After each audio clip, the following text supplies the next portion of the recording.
Good morning and welcome. I'm Gail McGowan and I'm the Director General of the Department of Planning, Lands and Heritage. Can I begin this morning by acknowledging the first people of the land we are recording this on today, the Whadjuk people of the Noongar Nation.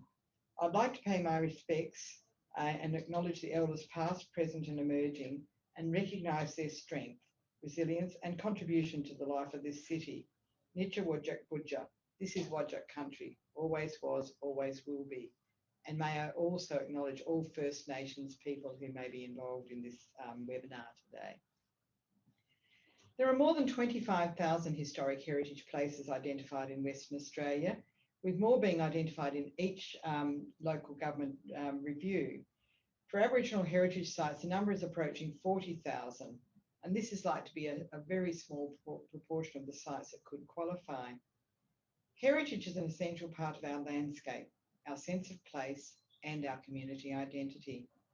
Local government engages with heritage in many different ways, performing a number of roles that can determine heritage outcomes and either support conservation of heritage or indeed lead to its loss.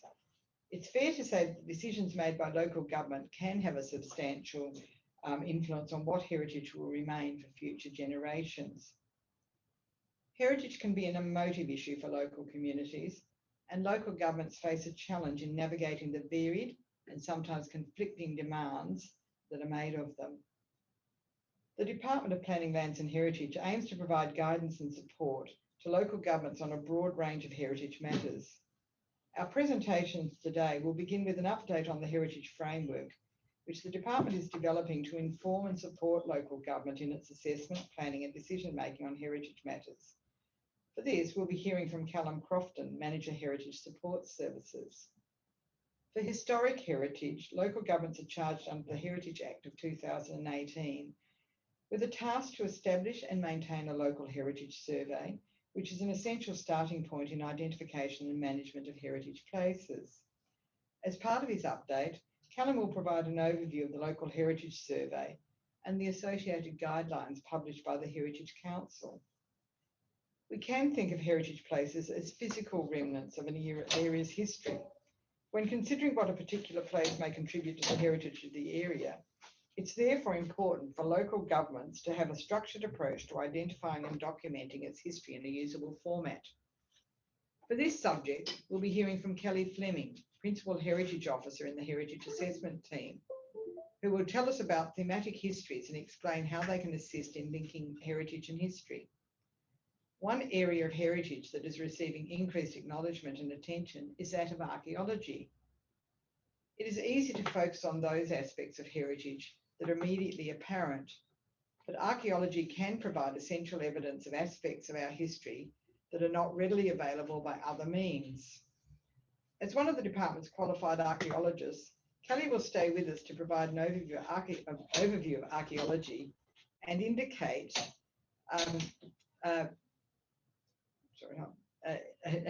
some ways in which it can be relevant to local government decisions and actions. In last week's webinar, we looked at Aboriginal heritage and the application of the Aboriginal Heritage Act 1972.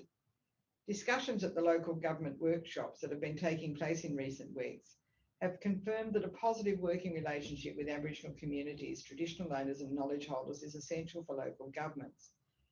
Much of the feedback indicated the Reconciliation Action Plan as a valuable mechanism for starting conversations and developing relationships. And it's certainly something we've found in this department with the amalgamation of what was then the Department of Aboriginal Affairs functions with relation to land and heritage, the Crown land under the Lands Department and the former Department of Planning. For us to be able to bring some of the consideration of both Aboriginal heritage and historic heritage to the front of the conversation has been something we've found incredibly valuable, and relationships at the heart of that. To finish our session this morning, Director Governance and Performance, Krisha Rowcroft, will give some outline information on reconciliation action plans and share a little of our own experience in this area. For those of you who have missed our previous webinars, we are intending to upload videos of the whole series to the department's website. Now, I won't be staying with you for the morning, so I hope that the webinar goes well. And I'm now going to hand over to Callum Crofton for the first of today's presentations. So thank you. So as Gail said, please feel free to submit questions via chat and we'll come to those at the end. For those of you watching, if you're not familiar with Zoom, you're able to view either the presenter or the slides by choosing the view options and view side by side. And you can choose which proportion you see in each. For those of you who did join us last week, I have to apologise for the technical issues there. We are looking at that and we'll have a video posted that resolves those issues.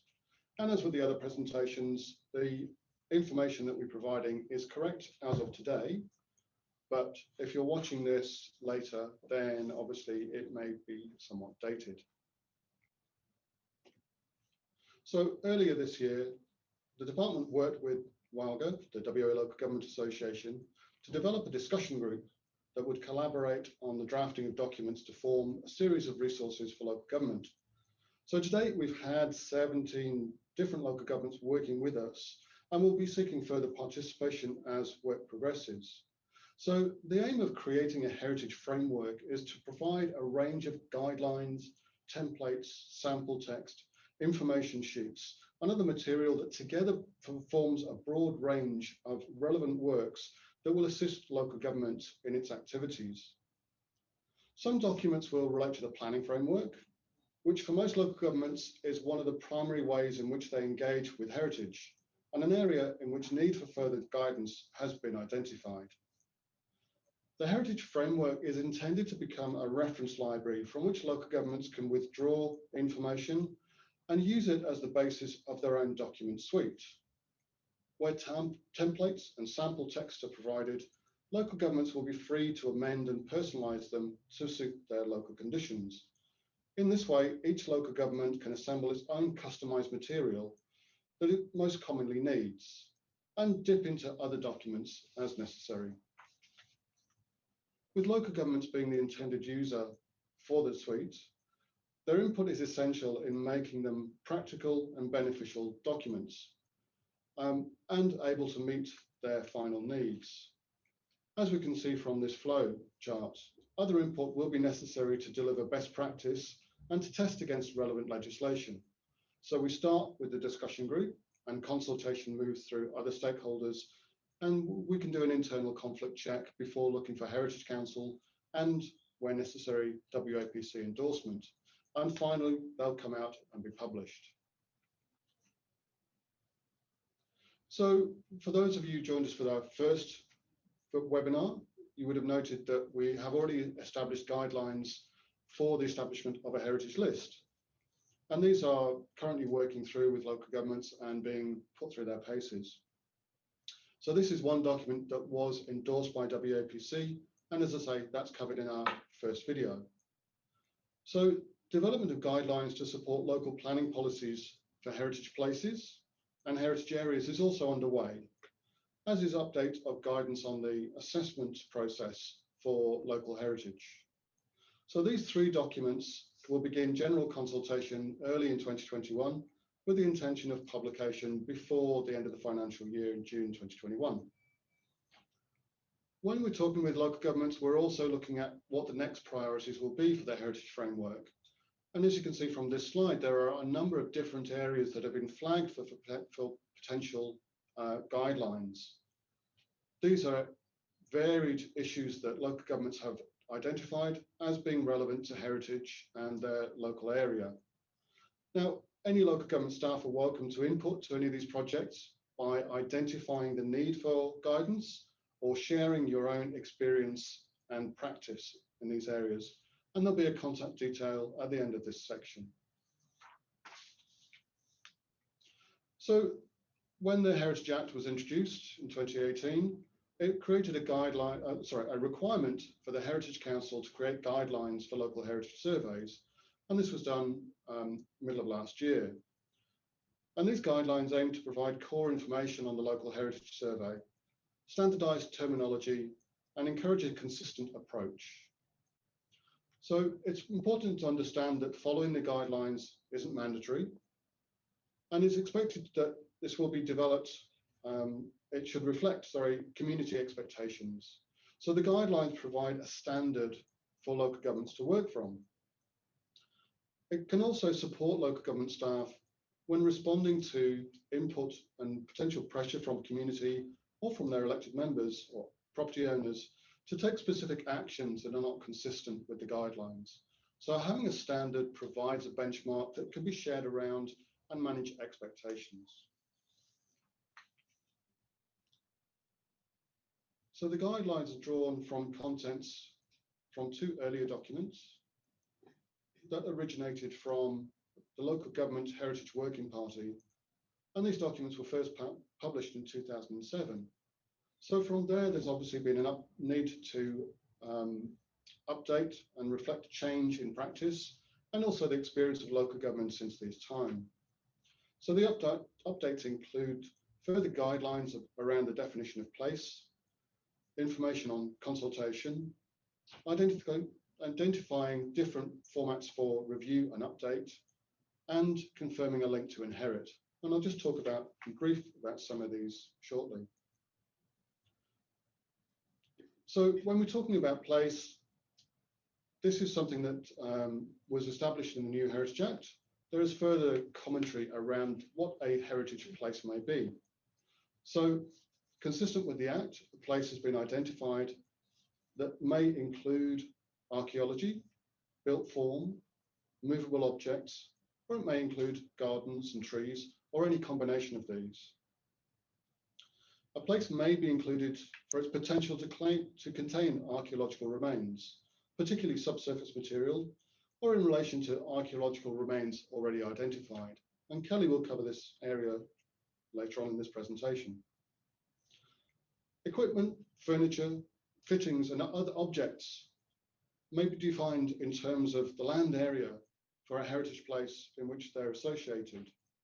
So there's more work around objects and fixtures and fittings that we will be conducting with local government. Trees and gardens are another contentious area for local governments, and there's discussion in the guidelines about how to address these. And again, this is another area where further guidelines will probably be of benefit as we move forward.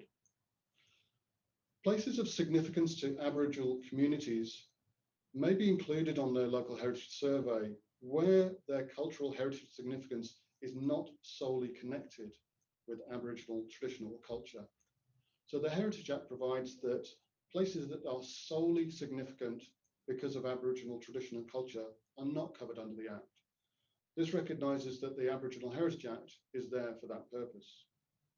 But there is a range of crossover for places that have significance for varied reasons or are current Aboriginal practice that are significant for a wider community.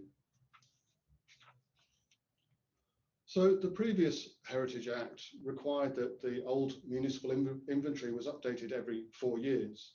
Now the new Act does away with this and simply identifies that it should be updated and reviewed at a reasonable rate. So the guidelines identify how this is defined and confirms that it's going to be different for each local government, depending on local conditions. And there's different type of review. There's administrative update that correct errors or make minor factual changes.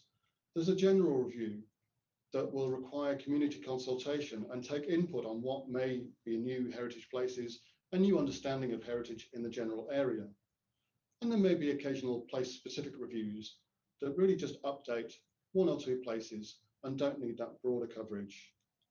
In terms of timescale, again, it's up to each local government to set their period of review, but we do ask in the guidelines that once the local government has done their first review and created a local heritage survey, they identify in that survey when they intend that the next review is set place.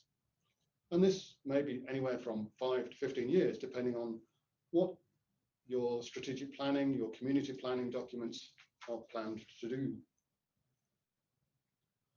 When we come to consultation and assessment, it's important to identify some key practice. Now, most local governments have appropriate policies and approaches for community consultation, so the guidelines don't go into this in great detail, but note that if local governments don't have practice in place, then they point to the Public Participation Authority to guide that best practice. There's some standards such that nominations for a heritage place should always be assessed. So it's not left to an owner or any other party to veto or otherwise require their consent. And the information on assessment identifies the use of either HERCON or Borough Charter criteria. These are technical areas. They're just simply a note change in practice between the old Act and the new Act. And they give guidelines for classification and place records. And it's worth noting on classification that there are different formats, and that I recommend the use of standard classifications using different categories. So rather than a wide range of categories that were used by some local governments in the past, standardizing to these 4 categories would assist in a general understanding of heritage. So it's important to note that allocating the classification is one of the areas where we strongly advise the role of a heritage consultant or an experienced practitioner for those local governments who have one on staff. But this relies on a good length of experience and access to relevant context from other areas. It's important to note also that the classification removes any direct implication of management or development outcomes. So the former tables identified, for example, a preference that places of category 1 should always be retained and places of category 4 could be demolished with an archival record. We don't believe that's appropriate to identify within the local heritage survey. This is the starting point for identifying practice, not a decision-making tool in and of its own right. But it's optional to note from these what further actions might arise from each category. For example, local governments may choose to review places in category 1 to determine whether they should be nominated for the state register. So we've identified a broad range of fields that should be identified where possible for in a place record. Now, not every place is going to fill every field, and it's important to note that a place can still be valid even if it doesn't have all of this information. And again, this is somewhere, an area where you will probably require guidance from a heritage professional. Once we have that place record, an important point to note is that Inherit is an online database that is provided to standardize and make available all heritage material. And we really do encourage all local governments to engage with it. For those looking to progress, the Heritage Council and Department have put together a range of guidelines, templates, and other supporting material on the department's website. Material is available in different formats and for different purposes, but will support local government activities in these areas. The department also undertakes a range of material and training exercises, sometimes in conjunction with the Planning Institute or WALGA or others, to provide training in relevant areas. If you have any questions, suggestions, requests or calls for help, then please email us and we can arrange assistance and training as needed or give you direct support. Now, that's a fairly brief guide to local heritage surveys. For those people wanting information on heritage lists, as noted, this is available in our first webinar, which will also be available as video on the website. And it's important to note that these 2 different documents serve their 2 different purposes. Now, information on a heritage survey is broadly based on a thematic history and should link to a thematic history. And to explain that area further, I will hand over to Kelly Fleming. Kelly, thank you. Hello, everybody. Good morning. I'm just going to quickly go through thematic histories and talk a little bit about what they are and where they fit in. So what first is a thematic history? Well, essentially, it identifies and explains the primary factors, processes, and events that have shaped a particular location, or it maps out the development of an agency, a construction program, a practice, or other historical scheme or phase. It basically outlines the historical development of its subject. and tries to illustrate the factors which have defined its distinctive character over time within a thematic framework. So what is a thematic framework? Well, the framework itself identifies key or primary themes, as well as some sub-themes and categories. Usually is illustrated with some case studies or examples to try and demonstrate what these themes actually mean in relation to places. The framework is created to basically analyse heritage places against, so that we can really understand where it fits into this broader framework. It's really quite a well-established practice in, well, most parts of the world and certainly in Australia. And themes are generally selected to try and understand or provide a comprehensive representation of the history and heritage or the assessment of its region. So it's to try and sort of understand what it all means and where it all fits in. Thematic histories actually differ to traditional approaches to history. They allow for a sort of focus on the key historical and cultural processes rather than topics or a chronological treatment. They aim to identify, as Tom Blake has said, the key human activities that have shaped our environment. Probably one of the benchmark Australian thematic frameworks was that done by Tom Blake in 1996 in Queensland. This was actually then drawn on by later practitioners and kind of formed a bit of a template or framework, I suppose, for the frameworks and the thematics going forward. Heritage Victoria also has a good one that actually demonstrates, this was done in 2010, and demonstrates how it could actually be used for an entire state. Other places have actually undertaken thematics for whole cities or localities, such as it says, Wollongong and Adelaide have actually got a framework or a thematic history and framework for their entire locality. And the Australian Heritage Council obviously has their own heritage framework, which is actually used to assess places for the national and the Commonwealth lists, which I'll get to again in a moment. There's also thematics that actually are not just for places or localities, but also for specific groups or practices. And New South Wales has a couple on the Chinese settlement and the Italian settlement of those particular locations. And it's really looking at those groups and how they've actually ended up in a place and how they've influenced, I suppose, the heritage fabric of that place. So, as I said, the Australian Heritage Council, this potentially looks quite familiar to people. This is the Australian Heritage Council's one page of their historic framework. It was originally called the Principal Australian Historic Themes Project and was initiated in 1993 by the Australian Heritage Commission. Its aim was to develop a practical and comprehensive framework of Australian historic themes to assist in the identification, assessment, interpretation and management of heritage places. This was supposed to be a sort of ongoing process and sort of implementing a nationally coordinated approach to the assessment and management of heritage places in Australia.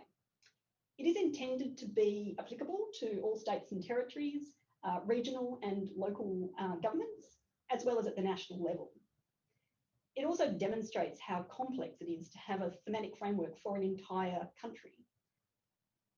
It does actually, this has become the accepted framework or the accepted kind of standard for historic frameworks, or thematic frameworks, I should say, but it doesn't really perfectly align with every state.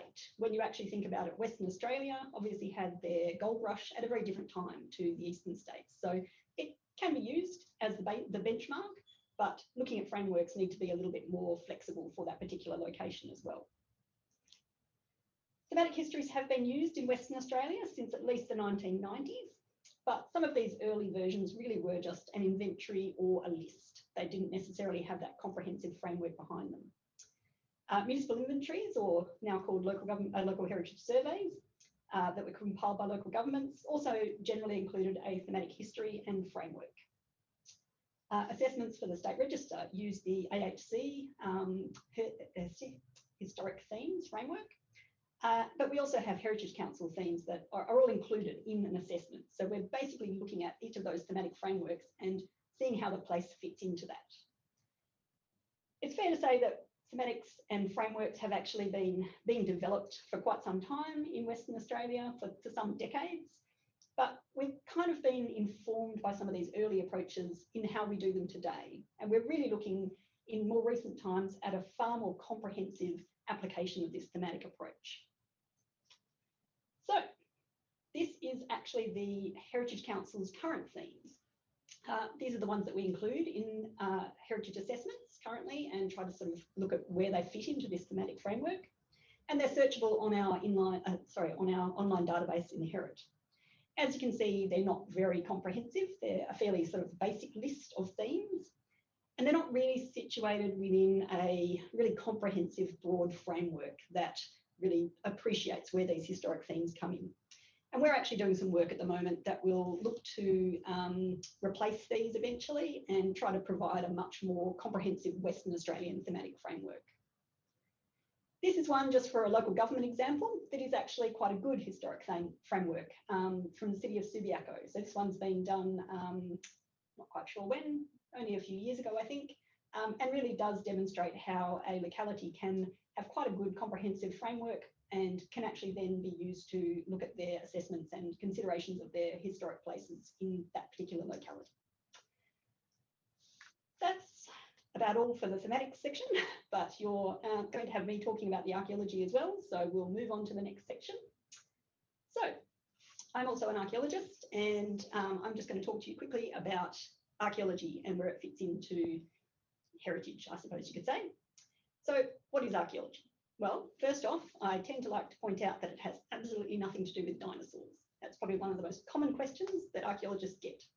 It is the study of material remains of human societies and cultures. Archaeological sites come in all different shapes and forms, as the list there demonstrates. It doesn't have to be a ruin to be an archaeological site. Archaeology exists in and around places that we use today. So things that are still standing beneath the floors, in the walls even of historic buildings. Who are archaeologists? Well, as I said, I am. Archaeologists tend to have a tertiary degree in archaeology, but we also have experience working on surveys, excavations, archaeological recording, and analysing the archaeological record. We tend to have three different arms of the discipline, what we call them, and they do relate to the prehistoric period, the historical period, and the maritime environment. So my expertise is in historical archaeology, and that's pretty much what we're covering today, as Callum noted. But there are other archaeologists that specialise in those different areas, and they also have different pieces of legislation that cover those types of sites. So why are archaeological sites important? Well, archaeological sites have material and information that may not actually be available anywhere else. They can supplement or sometimes challenge the documentary record, where things are just not written down, or the actual writing down of things is actually quite biased. So the archaeology, the material culture can tend to add to this. It also is quite important to note that people express their ideas in material culture. So what you build, what you live in, the clothes you wear, the plates you choose, all of that is expressed in the material we use. And these are the things that end up in the archaeological record in the end, and what we dig up and we analyse. Archaeology is also irreplaceable. It's really, really important to note that the physical location of archaeology, so the actual sediments and deposits that's laid down within, are part of its actual significance. And this is probably more important for archaeological sites than any other heritage place. These sediments and features are actually laid down over years of occupation and use of a site. And they may actually, as I say, contain this really important information that just cannot be found anywhere else. Once they're actually gone, they're gone for good. We can't reconstruct an archaeological site unless we go back in time, which, as we know, is not possible. Okay, archaeological sites are also important in the local context. So obviously, the actual local heritage surveys can identify archaeological sites that are in their local area. Now, these archaeological sites can be important at the local level, but they can also be important at the state and the national level. They can also be protected under heritage lists, which does afford them some form of protection if, for example, they're not on the state register. As I said, these sites can be of local importance, but they can also be important in a much broader context. And some local governments have actually started to create archaeological policies that manage some of their archaeology at the local level, which is actually quite important to, I suppose, provide some sort of framework for them to actually be looked at outside or within the development application framework or the planning and development framework. So the way we assess and manage archaeological sites is really for as for any other heritage place. It is under the provisions of the Borough Charter. The values that we're looking at are the scientific values or the research potential of that site. And as I sort of alluded to before, context is the all-important thing for archaeology. The material that you're actually excavating is within a context that really basically allows you to tell the story of that material. It allows us to look at the level of disturbance of a site. So if the context is actually intact, we can excavate it. And if it's not disturbed, then we can actually say that that material was laid down at that particular time and has not been modified since. This is really, really vital for understanding the site formation process. And also, as I said, and the dating of those deposits quite often because they are layered in date. And once this context is destroyed, as I said, it cannot be at all reconstructed. It's just not possible. So they really should not be disturbed or demolished or removed without an appropriate research design. So you can recover the information and actually understand the site. And that was just the practice note, the Borough Charter. Archaeological practice is just in the document that people can refer to if they wish. So the scientific values or research potential. That is, as I said, how we actually look at archaeological sites. And as I suggested, a research design is really necessary to be able to recover that information. A research design is really just questions that a site can potentially address.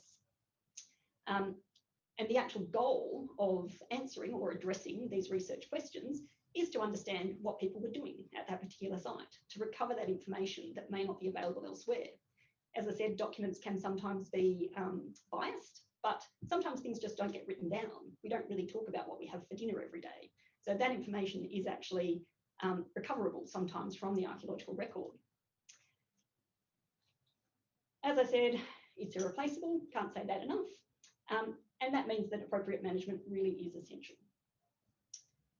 So this is actually two of the main things about archaeology that everybody does sometimes get confused, but is really, really important to understand. What is archaeological potential and what is archaeological significance?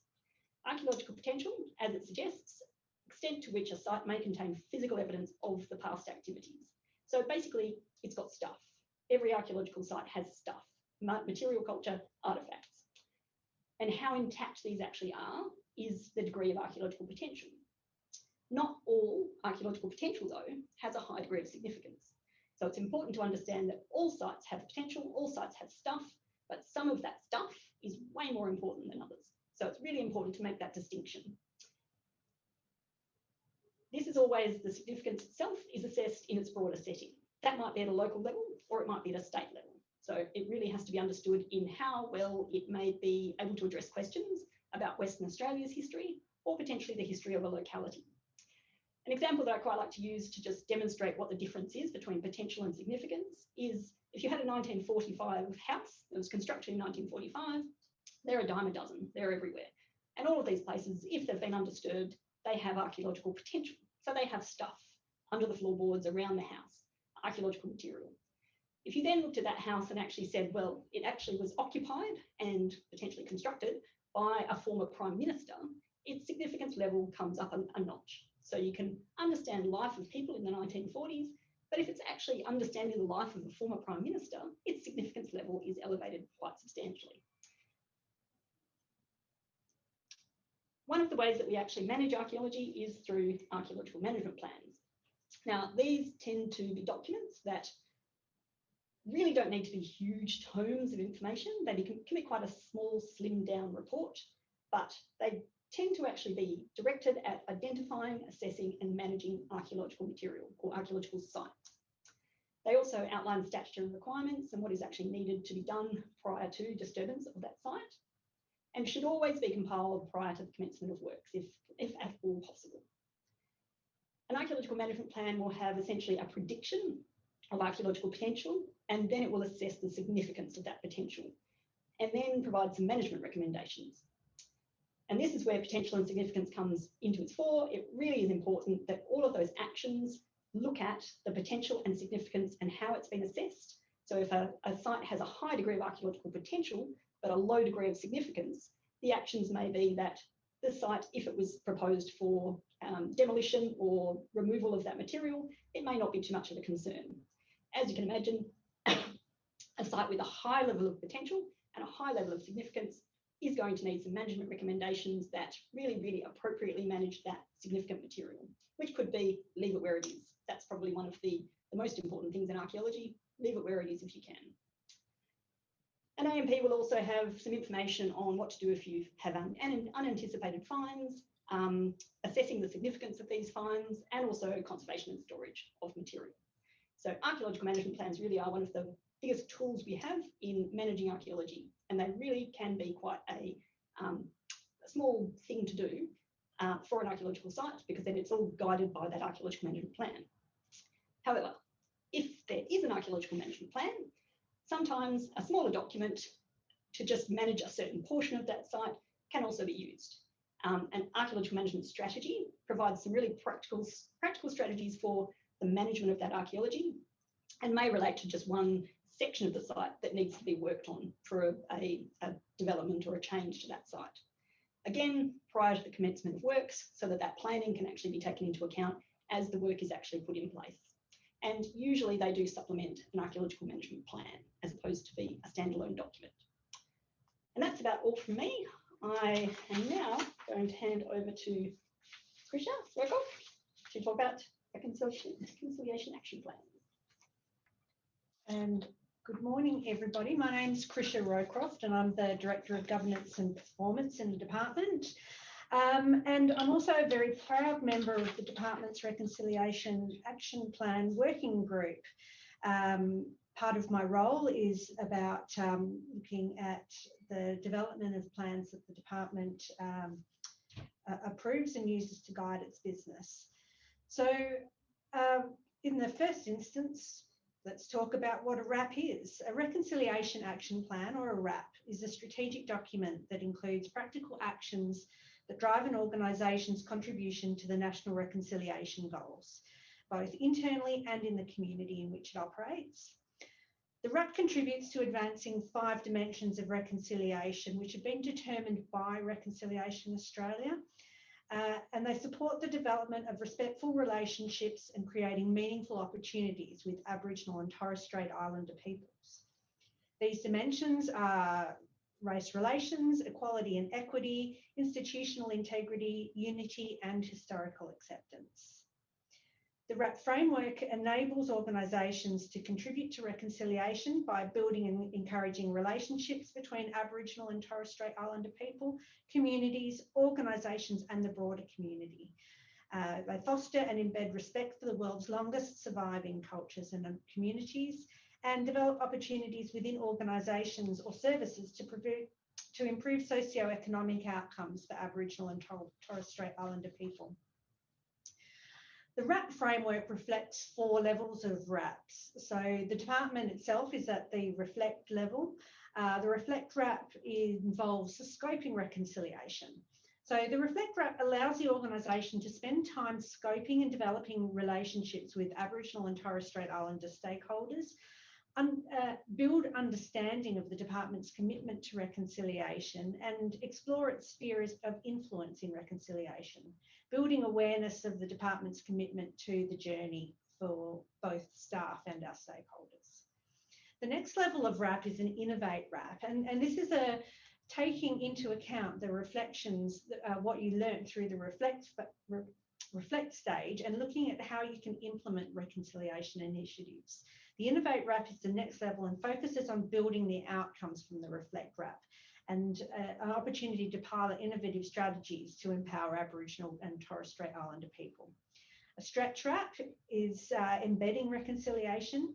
Type of RAP focuses on implementing longer term strategies and working towards defined measurable goals and targets. This level of RAP requires organisations to embed reconciliation initiatives into business strategies to become business as usual. And the final stage is the Elevate RAP, which is leadership in reconciliation. And at this point in time, only a relatively small number of organisations have moved to the Elevate RAP, and that's across Australia. An Elevate RAP is for organisations that have a proven track record of embedding effective RAP initiatives in their organisation through their stretch RAP and take on a leadership position to advance the national reconciliation agenda. So the Department of Planning, Lands and Heritage has developed a Reflect RAP, which covers the period from October 2019 and will expire in April 2021. So this is the first stage of the reconciliation journey. At the point of time that we were planning, we had many discussions about which level we wanted to aim for, but we recognised that the Reflect RAP lays the foundations of our future RAPs and reconciliation initiatives and was the appropriate place for us to start. The RAP contains actions that are aligned to the goals of relationships, respect and opportunities, and is a fundamental statement of our commitment to reconciliation and effective service provision, providing culturally safe and inclusive environment for Aboriginal and Torres Strait Islander people. We recognise that reconciliation is a process that requires building respectful, transparent and honest relationships. To achieve those relationships, we must come together and have hard conversations with integrity and empathy as we explore the differences and experiences of our shared history. We are committed to supporting our staff to grow their knowledge and understand the reconciliation process. Our RAP provides a framework to come together and identify opportunities that we have as individuals and as a department to advance the reconciliation agenda in Western Australia and nationally. Now, you can have a look at our Reflect RAP, which is published on our website on www.dplh.wa.gov.au. Search for reconciliation or RAP, and you can have a look at the commitments that the department has made. But just a sample of some of the commitments that we've in develop, or some of the deliverables in development, is that we have established a very committed and very active RAP working group that oversees the implementation of the planned initiatives and strategies and is a key for consultation internally and with some of our stakeholders in these early parts of our journey. We are building relationships through celebrating the significant observance days, which include celebrations for Reconciliation Week and NAIDOC Week. We support our staff to participate in events, we raise awareness and try and do our best to create an inclusive culture, for an inclusive environment for everyone. Cultural awareness training has been provided to all DPLH staff, which is aimed at increasing understanding, value and recognition of Aboriginal and Torres Strait Islander cultural histories, knowledge and rights, developing appropriate policies and procedures, which include some very specific protocols around welcome to country, diversity and inclusion, and in the process of developing Aboriginal engagement guides for staff and sharing of case studies and personal histories of our staff in the department. We are providing employment opportunities for Aboriginal and Torres Strait Islander people through our workforce planning, redefining recruitment processes to make a better and more engaging and more open recruitment process. And of course, implementing the WA Aboriginal procurement policy, which is significantly exceeding government targets. We are aiming to develop our Innovate RAP in 2021 as we advance to the next level in our reconciliation journey. In developing reconciliation action plans, Reconciliation Australia is the lead body for reconciliation across Australia, and their endorsement is essential to the publication of a reconciliation action plan. They are an independent, not-for-profit organisation that promotes and facilitates reconciliation by building relationships, respect and trust between the wider Australian community and Aboriginal and Torres Strait Islander people. The WA Local Government Association, or WALGA, has been actively involved in reconciliation as well, and has both developed its own RAP and supports local governments in their own programs. WALGA provides a range of materials and resources, linking local governments with others already on the reconciliation journey, and hosts a Google group to share peer-to-peer advice and learnings, offering support and encouragement and exploring opportunities for partnership and collaboration between local governments. For information on this group and to explore some of the inspirational videos from local governments around the state, please visit the WALGA website at www.walga.asn.au. And of course, look at the Reconciliation Australia website publishes all of the approved and endorsed RAPs that have been produced both in government agencies and private sector agencies and local government authorities across Australia. So that concludes today's presentation. So if you have any questions for any of our presenters, please feel free to submit them through the chat function and we'll do our best to address them. Thank you. Thanks, Krisha. Thank you, Kelly. Thank you. So I'm going to start with one for archaeology, if that's all right. So I think for a lot of people, there's a standard assumption that Australia is a young country, WA is a new settlement. How can we have archaeology? What are some of the triggers and the key things that local government should be looking for in terms of where they might want to focus and what might be necessary for them to look at in archaeology? Well, funnily enough, that feeds into the thematic framework side of things, because quite often the thematic framework will identify where and what the important stories are for a particular locality. Certainly for the goldfields, which is always a good example.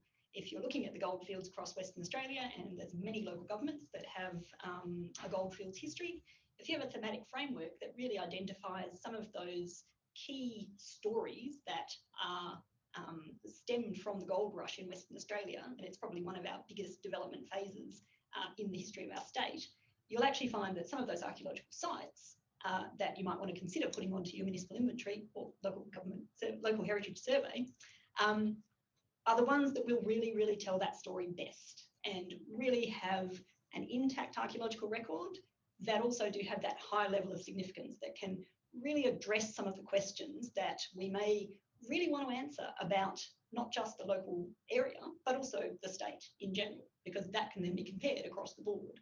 So I think having some sort of good framework to begin with is a good step, and then having an archaeologist on board and trying to actually look at some of the sites that actually are in the local area, including them on your inventories, and going from there, basically. Does that answer your question? I think it does. Thank you, Kelly.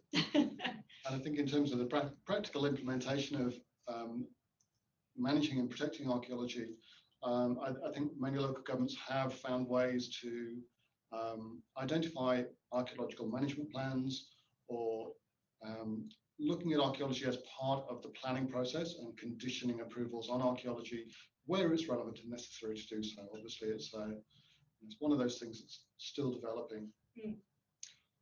And I guess it's probably just worth noting that there is always this concern, I think, that archaeology is everything about archaeology is important. And I think that's something to always keep in mind, that there are, as I said, archaeological sites that have a high level of significance and those that don't. And there is that hierarchy, which really should be taken into account if you're going to actually look at how to develop and manage those particular sites, as opposed to blanket, everything is important and everything has to be kept and can never be dug up. It has to actually be based on potential and significance, and that evaluation first. Well made. Now, Krisha, we've been working with lots of local governments in recent weeks doing our workshops around in the regional areas. One of the bits of feedback that we're getting when we talk about RAPs is the personal journeys and the importance of the one-to-one communication and just having a discussion with community about their RAPs. Are there particular highlights from our own work that you can talk about in terms of either personal journeys or the way the staff have responded to it?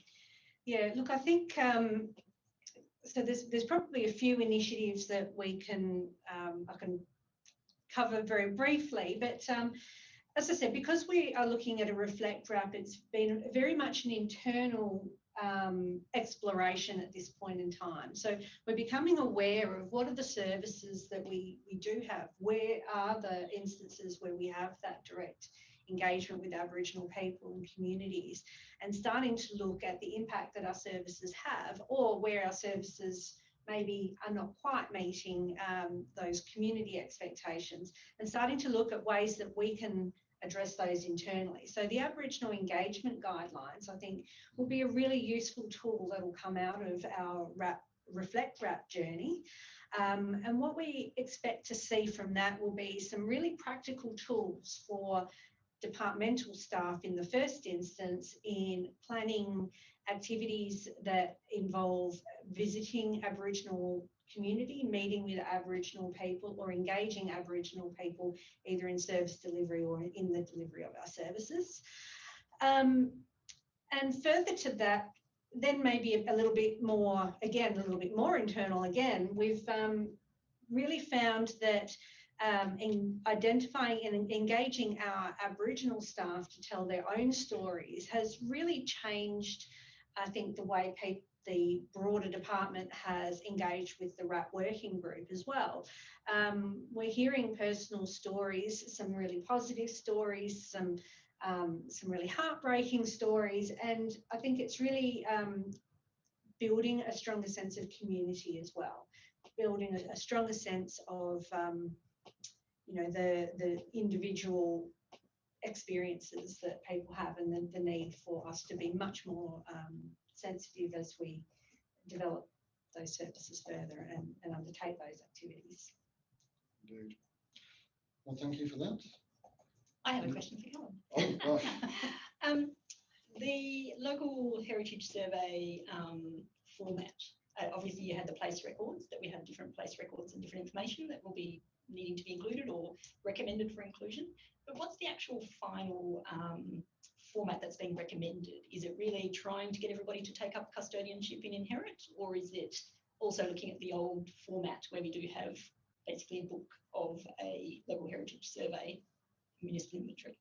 I think very much the aim of a lot of process for local government these days is moving online, and we'd certainly like to see Inherit be that central repository. It's such an important mechanism for providing a good standard of information across the board, so everyone has access to the same information statewide, and you're not relying on each local government to produce its own system or service. The advantage of putting information into Inherit is also that it then gets mapped.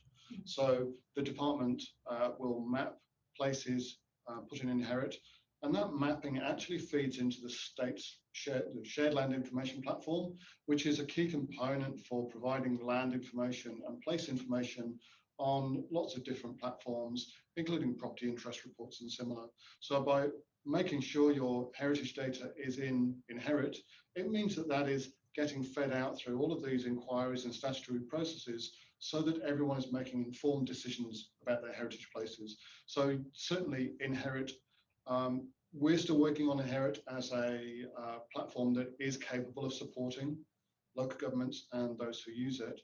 And that's an ongoing process, but certainly would encourage people to become custodians, make sure that their data is up to date and maintained. We're just completing a project to make sure that all heritage list data is valid and correct, so that we can publish a heritage list layer.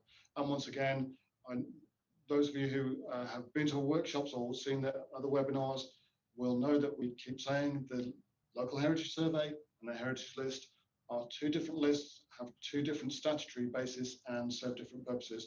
And we really encourage that understanding through local government. And if anyone has inquiries about that, please feel free to call us up and we'll talk you through it. So you can contact us on heritagesupport@dplh.wa.gov.au. Thanks. And on that note, I think we'll call it a day. Thank you all for your attention today, and I hope this has been some useful information. Thank you.